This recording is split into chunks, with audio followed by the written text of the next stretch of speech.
For my classic book selection, I read Love by Judy Blume.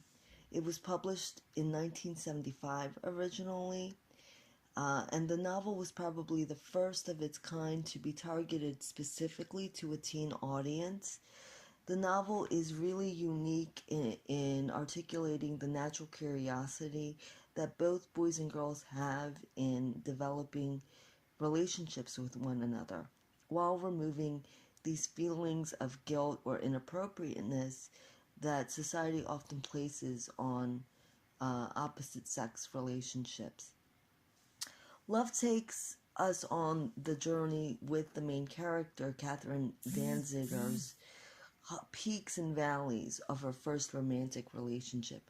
Catherine will meet her first boyfriend, Michael Wagner, at a New Year's Eve party where they develop a relationship, and Catherine soon feels that she is in love with him and will love him forever and would like her first sexual experience to be with Michael.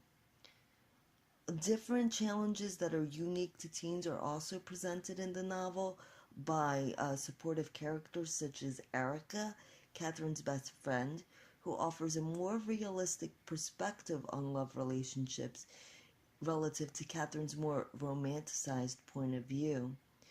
Erica also will develop a relationship with Michael's friend Artie, who is quite opposite from him. He is very insecure, to the extent of which he even confides to Erica that he has suicidal thoughts.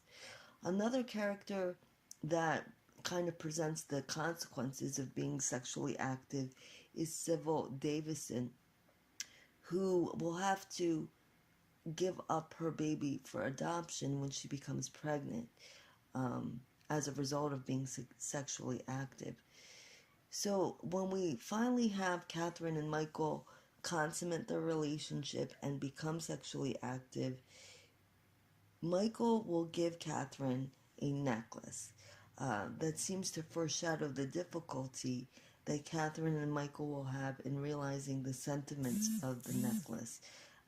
As they are separated throughout the summer, it will force Catherine to review her relationship with Michael and really question what it takes to make a relationship last forever. Despite being written 40 years ago, I think Love is still a very relevant book for teenagers to read. In my experience as a high school teacher, many students expressed that they were not sexually active and were still very uncomfortable engaging with the opposite sex. This novel reminds us that teens today are still learning to cultivate interpersonal relationships, and to assume that most teens are sexually active puts greater pressure on teens to become sexually active because of the expectation by others.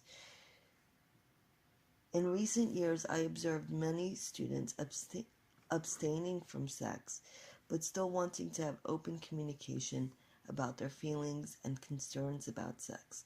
I think this book is a great first step in opening up the lines of communication between teens and adults about sex so that teens have the tools to develop safe and healthy relationships.